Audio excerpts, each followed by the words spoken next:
All right. Good afternoon. Actually, good morning, everyone. This is Curt, and welcome to another edition of Fire Law Roundup for July 26th, right? So we're almost done with August here, done with July and into August here. So, Brad, why don't you take us away? I got to deal with this thing. Sure. So today we have, I would say like three or four kind of quick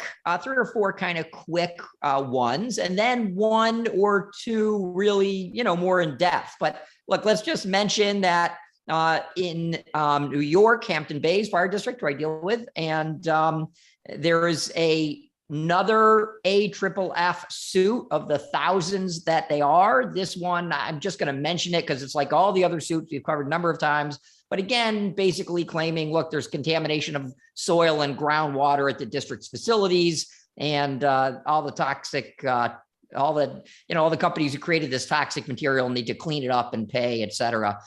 So it really does seem like we see two main types of cases in the AFFF, right? One is clean up our property, and two, you injured or killed us with your cancer-causing agents. I have to tell you, I've sat in on a number of fire districts meetings, as I do every week, and recently the topic of this foam has come up, and they're like, oh yeah, we still have it. Oh, Brad, you just froze. Brad, you still there? All right. I don't know if it's just on my end or what, but you just froze in mid-sentence.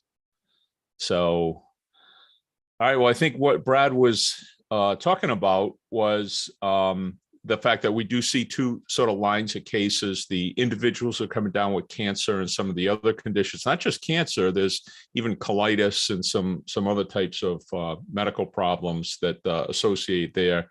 There we go. I got kicked off, or you froze or something. Yeah, so I don't know what happened.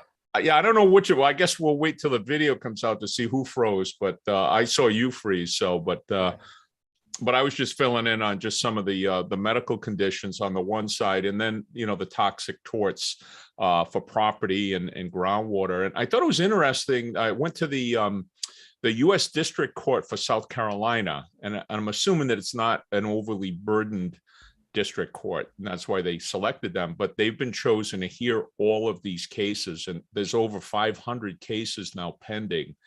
And I think it's a fair question whether or not the chemical companies are going to be able to survive this without some sort of bankruptcy, not necessarily Chapter 7, but maybe a Chapter 11 type of arrangement, and some sort of large monetary fund that they contribute to kind of offset. So it's a big problem. Yeah. But if you have it, get rid of it, and don't pour it down your drain, please. Well, yeah, and the problem is, what's the alternative? And they do have some alternative AFFFs that are much lower in this. But the bottom line is, and this is something we dealt with in my department, is that anytime you use AFFF, first of all, don't use it unless you need to, absolutely need to. And then if you need to, you've got to contact, and here in Rhode Island, it's the Department of Environmental Management, DEM, and they've got to do a cleanup. Right. And the ground and everything has to be cleaned up. The products can't be allowed to get into the surface or get beyond the surface and into the groundwater. So, and I did sit in a sales pitch discussion from a Class A foam manufacturer who said they'll change it all out for Class A, and it will do the same thing as a Class B. And it's, I know, I'm just telling you the sales pitch. I'm just telling you the sales pitch. They're just saying that, hey, use this instead. Maybe it's because they don't make Class B. I don't know, but yeah, A and B foam are not the same. Yeah, so they're not the same. And we have Class B on 2 of our engines, and we've got Class A on 2 of our engines and Class B on one, on just one of our rigs. And some of the folks are concerned environmentally about even having Class B, but my opinion, you got to have it. Yeah. But you just got to understand, you don't want to be using it on car fires unless you get somebody trapped in the vehicle. But, you want to be very judicious about when you're going to actually deploy that. It's not like water. And unfortunately, my generation, we were told that it was no more harmful than soap. Yeah. And we would wash hands with it. I remember as a chauffeur, we had 20 to 30 gallon tanks in each of our engines in Providence. And part of your chauffeur's duty was to check the foam level. Yeah. You'd put your fingers in it and make sure, okay, yep, because it was kind of in an awkward place. And we were told it was, and I remember folks washing the floors, washing the floors with the outdated. Which smells horrible, but yeah, I mean, it's not pleasant. Some foam smells nice, but yeah, AFFF isn't too bad. So, but at any rate, that's not the last toxic tort suits on AFFF we're going to see. No, there'll be thousands. But again, if you have it, legally get rid of it. Right? Work with your DEC, DEM, whatever, work with environmental conservation and work to get rid of it and change it out. Yeah. And then you really, by the way, you really got to scrub your inside of your engines. It's not just empty the tank. You've got to really get it out of there, and cleaning it is a whole different process. There are some companies that have come into existence cleaning the inside of your tank to get that, foam tank. Some places have just replaced the entire foam tank completely. So okay, let's go to Stamford, which I presume is Connecticut. Connecticut, yeah. Man, Connecticut, for a tiny little state between New Haven, Stamford, all that, they got a lot of stuff coming. So here, and you have some more information, but here there is a lawsuit which has now been settled. That's the news. And the lawsuit challenged a promotional process. I'm going to let you explain rounding and banding if you would, but it challenged the rounding and banding process, the of promotions, and I'll just kind of cut to the end so we then get to rounding and banding, because it's important to understand rounding banding, because since then Stamford has now amended, or the state has now amended the use of it to allow it. It wasn't allowed before, it is allowed now. So they settled and they paid some back pay, and they've now gone ahead with the promotions. But really the more interesting thing on this is, I think, the discussion of rounding and banding. Yeah.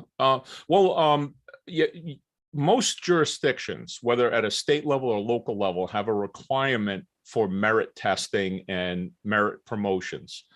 And again, it could be a state law that says it, could be local charter, could be local regulations, could be a collective bargaining agreement, but it requires merit testing. And that merit process sometimes can conflict with the requirements for diversity and some of the other concerns that may come in when you have to select officers. And so you have that sort of tension between merit versus what does an 89 versus an 88 mean in terms of their ability to perform the job. So you have that battle. And in at least Connecticut, what happened was you had some folks who had taken the test. I think some were firefighters going for lieutenant, some were lieutenants going for captain, and they did not get promoted when they felt they should have. And the reason was that the department had adopted a practice of rounding, which means if you got round up. Well, you can round up, round down, but the point being, if you got an 84.3 and I got an 84.4, I would think that I would get the higher grade. And now all of a sudden, now we're sort of together in the same grade point. And beyond just rounding, what banding is you basically say, all right, anybody who got from an 82 to an 86 is in a band and they're all equal. And then we can select from within that band the people that we want. And the lawsuit argued that defeats merit testing, or it's illegal when merit testing is required. And so that was the sort of the crux of the lawsuit. In the meantime, while the case was playing itself out, and I think, it goes back to 2017, in the meantime, the city changed their merit requirements to expressly allow this. So certainly going forward, they'd be okay. But then they had this lawsuit. So they ended up settling for $250,000. And the most of the plaintiffs, I think there was six, was it four? Four. I think it was more than four. Yeah, two lieutenants and two firefighters, all but one of them. Three of the four ended up getting the promotions. they agreed to continue to use the old way without banding for this process, but then moving forward, they were going to transition over to use the banding and the rounding. And I want to make clear to all the viewers that it's not that rounding and banding is illegal. It's not. It just needs to be made legal, right? In this case, their law didn't provide for it, so you couldn't just create it. But there are many states, New York and many others, that do group you into, scores of 5 points or so. And that's totally legitimate if the law permits it. So I don't want anyone to think, oh, we're saying rounding and banding is not legal. It is if the law permits it. Right. It's just a question of whether or not it conflicts with the concept of merit testing. Right. And there's cases that go both ways, but the bottom line is, as long as your merit system, whether it's state law, local charter, whatever, the thing that requires merit testing, if that also allows banding and rounding, then that's part of merit testing. That's right. It's pretty clear. And I got to tell you, for you, me, and the thousands of other chiefs and hiring people who have sat in the position of hiring, I get the point of, you're a point higher, so I should get the job done. The person's a point lower. But in truth, you got to allow some ability for the municipality to say, look, within 5 points, you're all the same, or whatever, the point range is, you're all the same education or score wise, right? Testing wise. So now we can look at other legitimate non-discriminatory factors to evaluate you. I think that's the key. You just said it, as long as it's a legitimate non-discriminatory factor. But I think my concern, having gone through a very competitive process in Providence for promotion, my concern is that the system can be manipulated to take care of people that you like and disadvantage people that you dislike. And I think that's the idea. And I think the reason for merit testing is to minimize the risk of that for political reasons, or political disadvantage, as well as political rewards for people who support the mayor or support certain council people or what have you. So or they're on the fire chief's A team, or they're not on the fire chief's A team, whatever it may be. So right. I think there's a reason for merit testing, but it can tend to tie the hands of the administration when it comes time to address some other issues. So bottom line is, as long as you do it right and in a way that aligns with the law is going to support it. So, okay, let's really quickly, before we get to what I kind of think of our showcase case, just to note that we have two more. So in Puerto Rico, just to note, there was a religious discrimination lawsuit that was filed by a firefighter, but the suit has been stayed, meaning put on ice, because right now you can't sue Puerto Rico for money. So the judge says, hey, we're just holding this up. I'll note on these stays in New York State and across the nation, the Boy Scouts, I'm just moving this over to a more educational topic, where the Boy Scouts have been sued, as well as churches, et cetera, for allowing allegedly pedophile scout leaders to be part of these Explorer programs. Those cases have all been stayed, just to relate that the term stayed, because they're waiting for the bankruptcy of the Boy Scouts and maybe some churches. And I have a ton of those cases we're handling. I'm waiting to be able to handle them anyway while it stayed. But this was such a weird thing that, hey, you can't sue the government right now. But nonetheless, and it's weird because it does put your it doesn't really put your rights on hold, because this is a stay for money damages, right? It's not saying that we can't stop you from discriminating. You just can't get any money damages from the municipality, but it's kind of a one-off little case. Yeah. Yeah. And I just thought I try to get some international cases in the, in the blog, and I thought it would be an interesting sort of change, but you're right. That whole stay issue, and in law school, I studied bankruptcy. When I started law school, I didn't know anything about bankruptcy, nothing. I heard the term, but I didn't really understand what it was. And one of the guys I became very friendly with in law school actually worked in a firm that did bankruptcy law. And so we drive from Providence to Boston every day for class. and we would talk, and he really educated me on bankruptcy law. And the stay is an essential part of bankruptcy. I guess that's what I'm getting to. Right.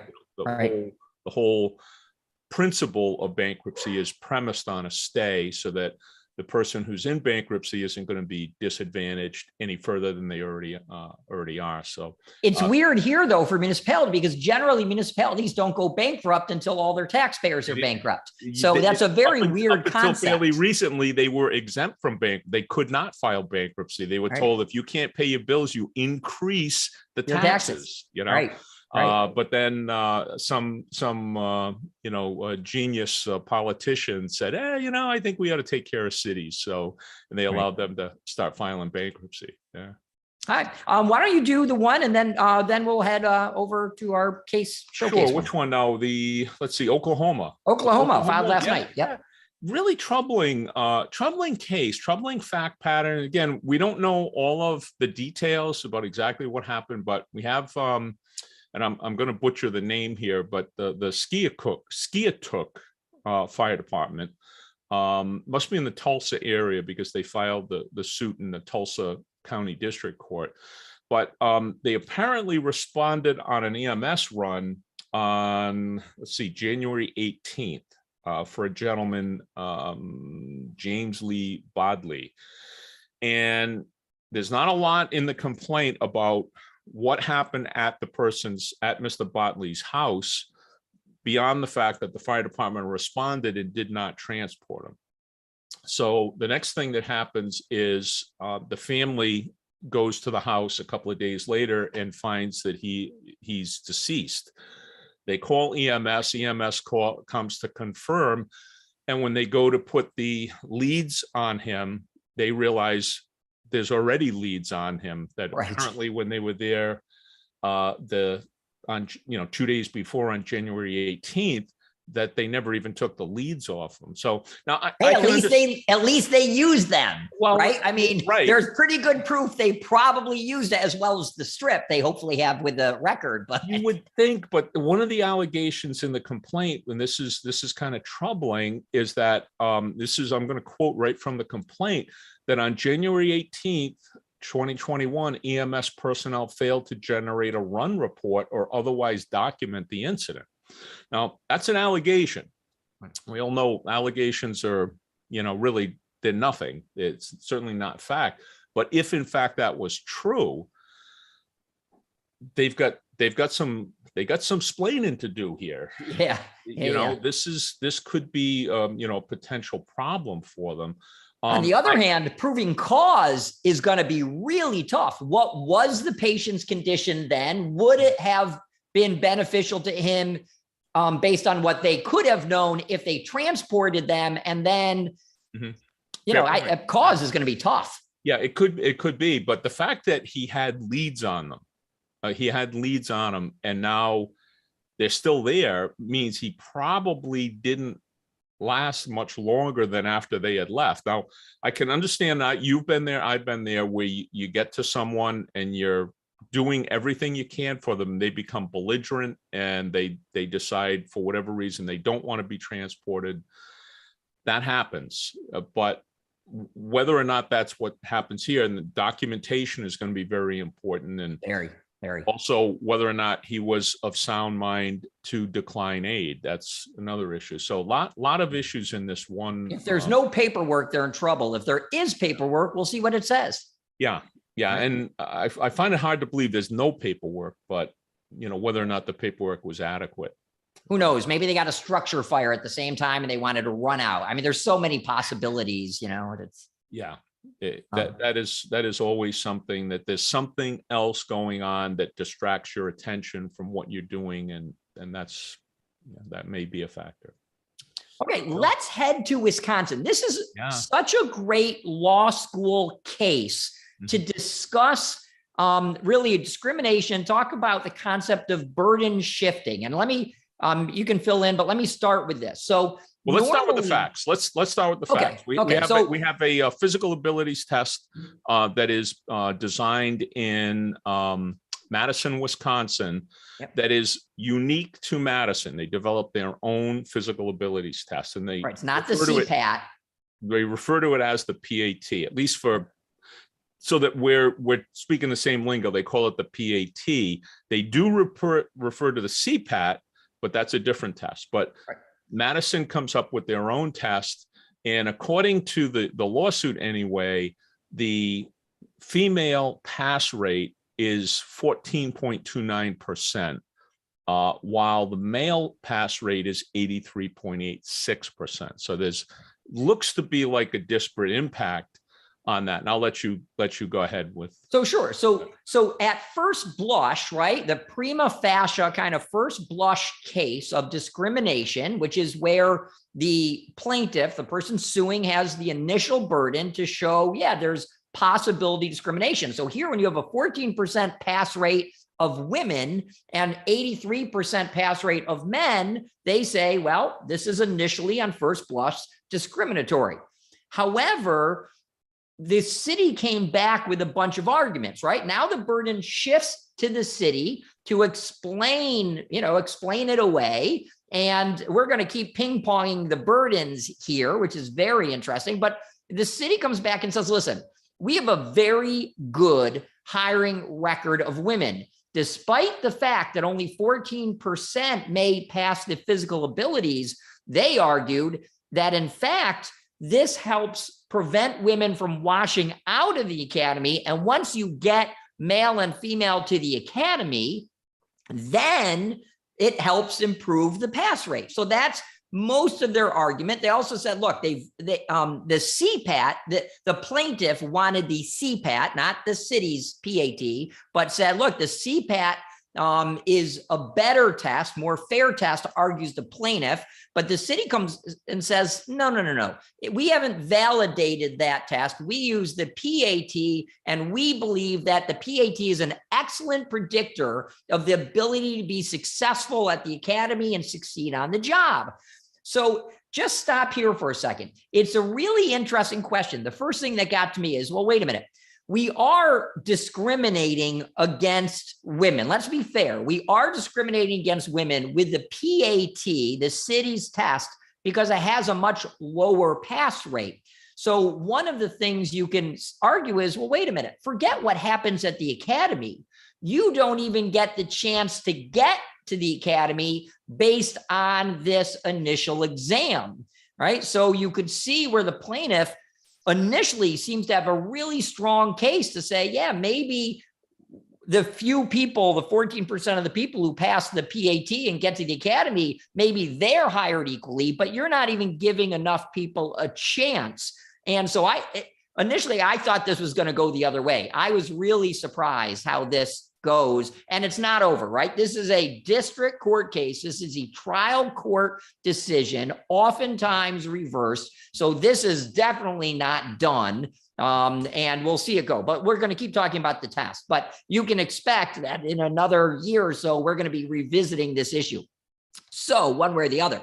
So the court, to go through their process, right? So they examine the burden shifting framework, and they talk about in gender discrimination. It's very similar with many types of discrimination, but this is gender. And they say, listen, the plaintiff first has the burden of proving that the fire department's test has an adverse impact on female applicants. I think it's hard to suggest that it didn't have an initial, right, adverse impact. And then if the plaintiff proves that, which they did here, the burden shifts to the city to prove that the PAT, or whatever, if you want to be more generic, whatever test or factor it's using, is a job-related factor, job-related test, and is consistent with business necessity. And here, I don't think any firefighter would argue that a valid PAT is not job related, and a valid PAT is not consistent with business necessity, right? We need to make sure. And their test was validated. That was really important. The court said it at a number of points that you don't have to validate a PAT until it gets challenged. But Madison had done that. They had a very thorough documentation. By the way, when they implemented this, the chief was female. It was a female chief that actually implemented this PAT. I did not know that.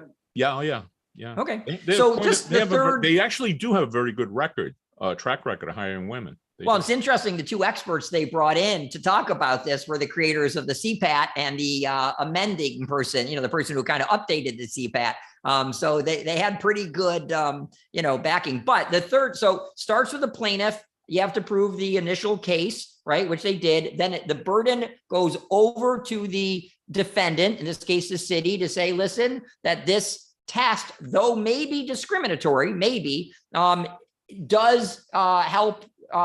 It's a business necessity and is job related, right? We're not doing it just on female. We don't want women, et cetera. Then the ping pong goes back over the table and goes back to the plaintiff. So the burden shifts back to the plaintiff. And now the plaintiff has to prove that there's an alternative test. This is where we get to the CPAT that will serve the fire department's legitimate needs without burdening the applicant. So let's focus on that now for a second, just to discuss it. Because fine, you have something that discriminates, the discrimination's valid, but now the plaintiff gets the chance to say, yeah, but there's another alternative the city could have taken, which is where this really focuses.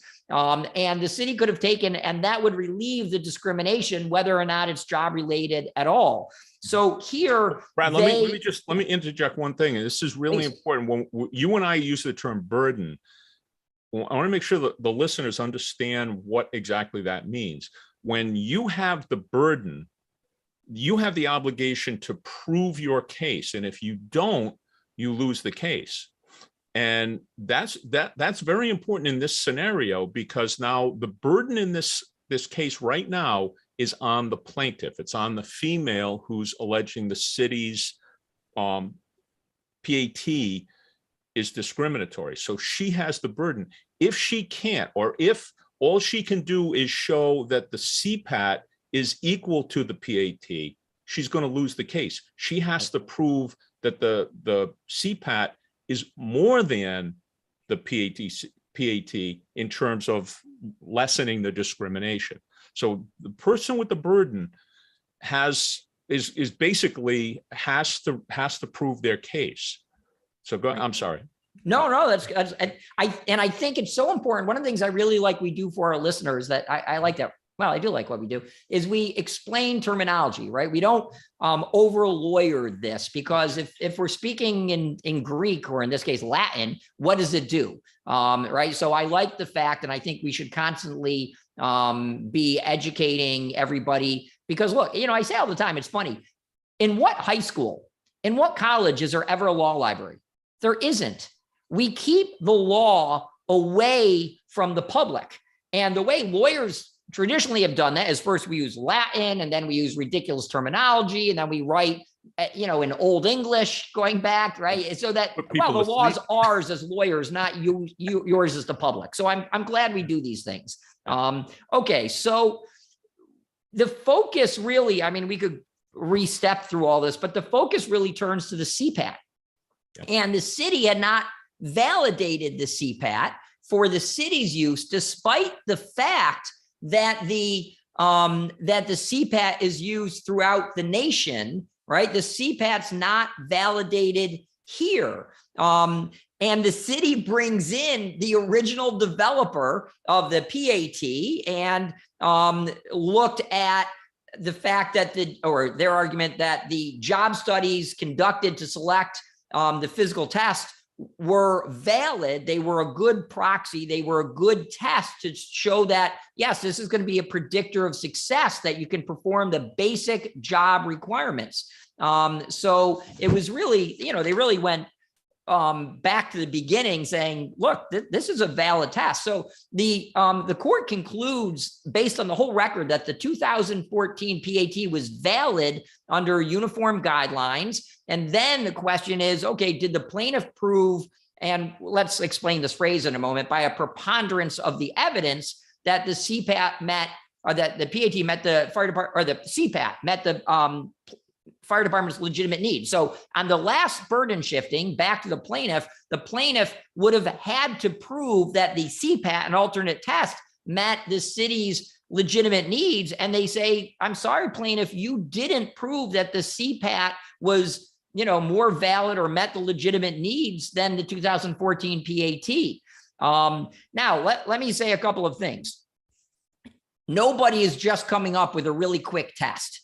This is like, I look at this like civil service testing, and I want to get a little off topic, but I want to make the listeners very cautious of just implementing a test, right? Willy-nilly. Oh, we think this is a good test. And I've seen this happen a lot on the EMS side. Oh, you have to carry a stair chair. You have to lift a stretcher. You have to, right? And departments are doing that thinking, oh, this predicts EMS success. I'm sure they're doing on the fire side. These are not tests you are going to create on your own. And let me give you unless you have a PhD after your name.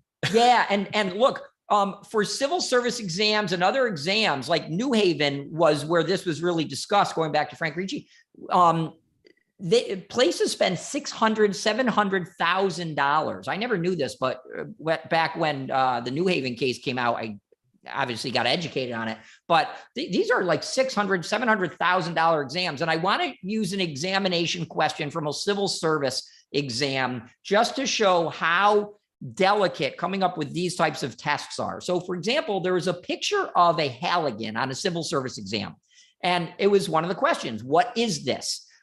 The court struck that entire exam down as being racially discriminatory over that one question. What's a Halligan? And right. And who would ever think, well, wait a minute, what's a Halligan? How can that be a problem? Except what the court said is, yeah, but most volunteer departments are in rural areas and, not urban cities. There are very few cities, right, where there are volunteer departments. So they said volunteers would have more of a chance to understand what a Halligan is. Okay, so how is that racial? Well, because more minorities live in urban areas than rural areas. So, and there are more volunteer fire departments in rural than urban. So what the court says is, yeah, so a non-minority would have more of a chance living in a, volunteer area, rural area to know what a Halligan is. So just asking what a Halligan is racially disparate. And that's a good point. Let me just say, there's another way you can get to, you're absolutely right. I believe exactly what you said. There's another way you can get to that same issue. And this is what the PhDs would do, is they give the test, they give the same picture to a group of both African-Americans and whites, and they look at, is the percentage of getting it correct higher, substantially higher in whites than minorities? And that's a metaphor or an analogy to exactly what happened in this case, where if you show that Halligan picture and only 14% of a minority group get it right, and 83% of the majority group, 83% of the majority group get it right, you have a disparate impact there.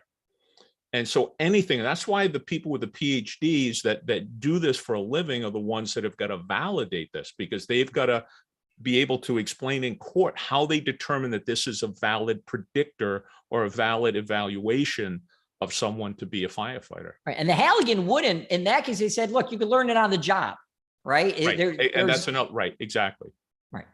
So there was no reason. So it kind of goes, my point is, if you are a city, a department, whatever, who just put together a quick, PAT in place of the CPAT, right? CPAT, you stand on pretty good ground, right? It's an accepted test. But yes and no. But I think one of the issues in this case was the fact that the CPAT had not been validated locally. So you have to look at what's the weight of the hose, what size hose do you use, how many flights of stairs. I know when we were looking at developing a statewide, I was involved in developing a statewide PAT here. And the one that we used in Providence was developed by a guy named Paul Davis. I'm sure a lot of folks know Paul Davis, but Paul was the inventor of the Combat Challenge, and he's got a PhD in physiology. And it wouldn't surprise me if he testified in this case. He's an expert on this, top-notch guy. But the Combat Challenge requires you to go up 5 flights. Well, in Providence, we had 20-story, 30-story buildings. So that's not a problem requiring somebody to go up 5 flights. But there are many communities in Rhode Island where the highest building is 2 stories. So how do you justify? So when you say you can just take a nationally recognized physical abilities test and apply it locally, no, you still need someone to come in and validate it locally. And I know there's a cost associated with that, but you still need to come in and have that validated. Right. Your dogs definitely agree, by the way. They, yeah, I know, they went- that's the problem. This is my first class without the headset, and but yeah. Well, one of the great things about our listeners is, and the world now since COVID, is they like this kind of homegrown, I'm sitting in an office, but I've got a construction like 20 feet behind me going on. So fortunately you can't hear it because they just took a break. I asked them can you hold off during this? Dogs aren't so courteous. In any event, wildland was another example. The CPAT does not relate to wildland firefighting in any real way. I think I have not seen, I think there is a version of the CPAT for wildland, because those skills I think it's harder than being a structural firefighter. Wildland folks have a couple of tests, but yes. Yeah. And that's the point. One size does not fit all, but please don't create your own. But this was such a good example, this case, and I love how you did it on the blog. It's such a good case of understanding, look, something could be discriminatory on its face, but it may be valid and not replaceable, right? Those are the two. Not valid, the defendant has to prove, and then the plaintiff again has to come back and say, yeah, but there's another equally effective, non-discriminatory or less discriminatory method. And so, people, when you think about discrimination cases, it's not so easy as, oh yeah, this is discriminatory. It doesn't end there. And that's what this case does. And I see this case, if the burden was on the city to prove the PAT was better than the CPAT or less discriminatory against the CPAT, I see the city losing. I think the key takeaway in this case is the way the burden shifting works. The plaintiff has the burden to establish there was discrimination. Once she establishes that, and that's pretty easy based on the statistics, right, the burden shifts to the city. The city's got to show that it had a legitimate reason consistent with business necessity for this particular test. And once they satisfy that, then the burden goes back to the plaintiff. And now she has to prove that there's some other way of doing this that is less burdensome. And the court said she couldn't do that. That first of all, the CPAT there was one test in Austin, Texas, that women had a 48% pass rate, but no one has been able to replicate that. And it's only marginally better than the Madison PAT.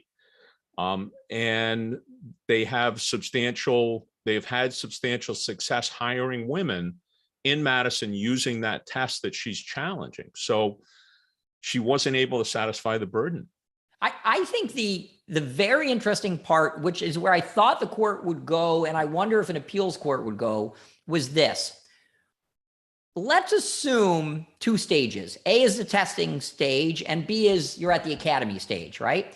The city argued successfully that, look, once they get to the academy, all's equal, because those 14% of women have a pretty good chance, right, of succeeding at the academy. But what I would have argued, and this is more the Chip Comstock thing, right? But what I would have argued is, yeah, but the 14%, what you haven't proven is that just because 14% have a better chance, what you haven't proven, and I would have argued this on the third kind of the bounce back, but wait a minute, maybe the first 40% would have a good chance. Maybe, right? Maybe you haven't proven that just because you didn't pass the PAT, that you would not have succeeded at the academy. That was the missing part that I think is really interesting and didn't really get enough attention here. I think it would have if the city had the burden. She had the burden. Right. And I think that the fact that she had the burden meant that the city never had to kind of come back with that. And how would she have proven on her, ping pong back to her, how would she have proven, and maybe it doesn't come up there, but somewhere this test missed the question, right? Or the burden missed the question of, okay, but even if you failed, you still would have had an equal chance. They kind of just accept the city's view of, yeah, but once you get past it, well, sure. It's not the city's view. It's her burden. She's got to create. She's got to produce evidence or expert testimony, whatever, that the CPAT would have done what the city needed which she couldn't do, and that it would not have burdened women more than the current burden, which she couldn't do, because the CPAT did not have a substantially higher track record in terms of pass fail for women. So I think. But there's no evidence that once you got to the academy, had you not scored high enough on the PAT, that you wouldn't have passed. Right. That never comes into play. No, it doesn't. The court kind of mentions it, but it wasn't a substantial factor. But, going back to your Halligan example, could it be that if once the women get into the academy, they can start building up, whether it's upper body strength or stamina or whatever, so that by the end of the academy, they'd be able to pass it? That's another right. Fair, it's the type of thing we can teach. But at the end of the day, that didn't prove to be a major factor. And, it's funny because that argument has been used a number of times that, look, the beginning part of the fire academy, at least in New York and many others that I'm familiar with, the beginning part is strength training and endurance training, right? They're starting runs, they're getting you to a point. So the argument that's been made, and I can't tell you it's ever been successful, I know it has not been successful, but is that, wait a minute, you're there to learn, get educated, and get stronger. So the CPAT only gives you a baseline of where you want to start or where you want to end. I argue the CPAT, I think, is where you want to end, right? And in fact, of course it is, because the CPAT's given at the end of the fire academy. In many cases, there are some tests that are at the beginning, just as here to the entrance. But what is the purpose of the physical ability test generally? To screen whether you can get to where you want to be, like your starting point. Like here, it's your starting point is where you want to be able to get stronger, versus, well, wait a minute, we're going to test you out with the CPAT to make sure you got here. I find that more legitimate, but I understand the need of a city or municipality saying, why should we spend all this money on someone if they're never going to get to the strength, right? And we can't individually test everybody on what their muscle mass could be if they worked out. And so we start with an initial test. But there is a difference between entry examination and graduation examination. Right. And my understanding, you've got to give me information. The CPAT normally is a graduation. Is it? I mean, at least in New York State, I think it can be graduation. I think it can be used either, and I don't know if they have different pass points. And again, that's where the folks with the PhDs need to come in. And again, I've been involved in several of them, and when they come in, it is a complex job task analysis that they have to do. They have to look at a lot of different things. Then they have to set the pass fail rate, and the pass fail rate for getting into the academy may be different than the pass fail rate for getting out of the academy. So there's a lot of moving parts. So I think we did a great job, not to pat ourselves, but of explaining how complicated, it is and how tough it is to win these. And again, this is such a good case because, hey, we have something that looks discriminatory. You think you lose, but in fact, you can win. So I thought this was a great, hopefully our showcase video for this. Yeah, there was one more case that I didn't cover in the blog that I forget if we may have touched on it last week, but I think it's been in the news. But it's the Rochester EMS case where we can talk about that. Yeah, we had an EMT, and I'll include a link to one of the stories about it. I haven't seen anything official other than news articles on it, so it doesn't look like there's been a lawsuit. Well, he's on desk duty. That came from the police department. Let's go through the facts. Let's go through the facts. We have just in case folks aren't familiar with what happened. We have a EMS unit. I believe, I'm not sure if it's a government. Do you know? No, it's a private. Monroe Ambulance is private ambulance pulls up at an emergency room entrance to drop off a patient, and there's apparently some sort of a Rochester Police Department vehicle parked at the emergency room, and one of them shouldn't be there, right? One of the medics getting out of the vehicle accidentally hits the car door of the police vehicle, and the officer demands the identification from the medic, and she says, while they're outside the ER with the patient, right? And not brought the patient into a hospital bed yet, right? Let me get my patient in. And so she brings the patient in, the police officer follows her in and then puts her in handcuffs. Right. And from the video, it looks like, I think I'm right, that the patient's still on the stretcher. That I think, I don't know if it was the hospital stretcher or their own gurney, but it looks like she's standing at the one of the ends, and right. And you got to watch. People have to watch this video. That officer makes a beeline in, grabs her, handcuffs her, and walks her right out. I'm curious at what point she got her rights. Never looks at the patient, never talks to the other EMT, never talks to the hospital staff, nothing. This guy's just so pissed off for some reason. Maybe he had a fight with his wife. I have no idea, what's going on. It's just contempt of cop. And my point here, Brad, to talk about this one is we've seen this before. You and I have talked about it. We call it police fire wars, because very often we have a firefighter doing something like positioning apparatus on the highway or any number of different things.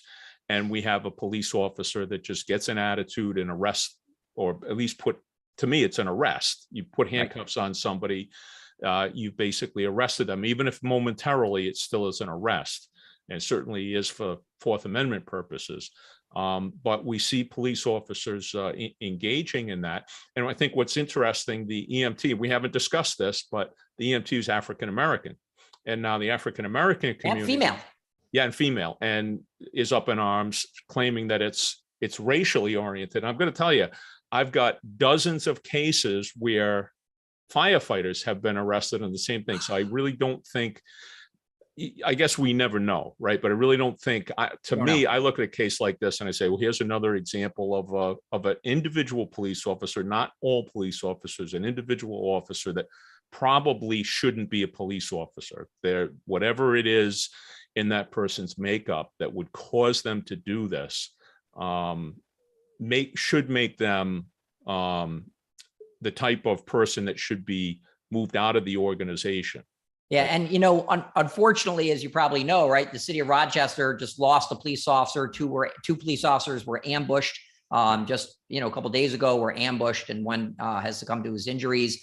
New York State will probably let the person out on bail, but none of that, unfortunately. The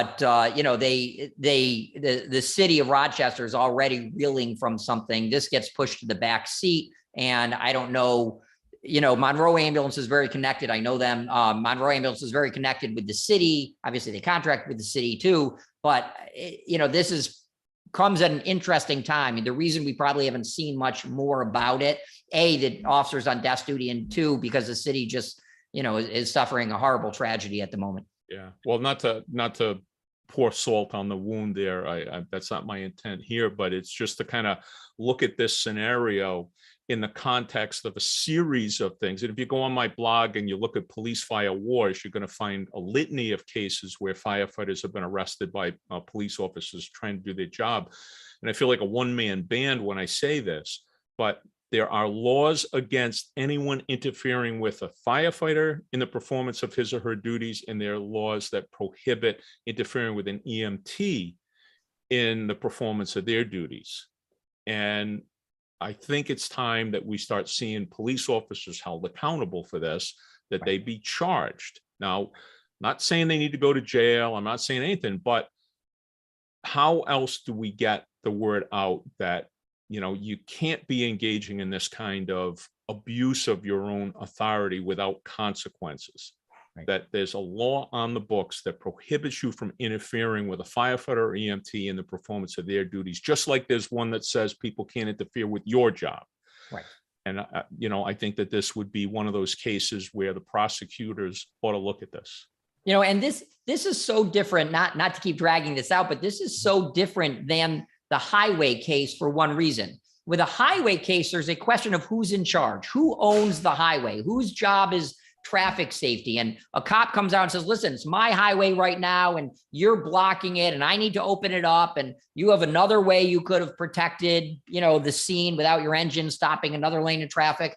At least in that situation, which is a lot of your examples, right, where you see the captain of the engine getting arrested and brought up to the engine, at least in that, there's valid, I have an interest, you have an interest. In this case, there was no excuse whatsoever. It could have waited. It didn't need an arrest. I'm not even sure it's an arrestable offense right? It's just not. In New York State, there is a law in the vehicle and traffic law that says if you've been involved in the accident, you have to exchange information.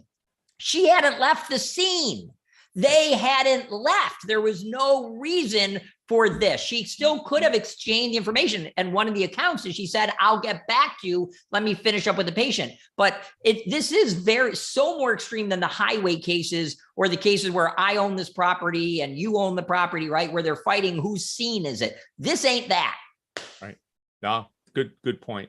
Good point. So, all right. Well, we're up, let's see, about 45 minutes anyway. So we're going to wrap it up, and that'll be another edition of Fire Law Roundup. By the way, we're closing in on 500 subscribers. Once we hit 500, we'll be giving away a free copy of my book. So I'm looking forward to that. I think we're up to 480 right now, last time I checked. So please subscribe, please like, and help us out so that we can keep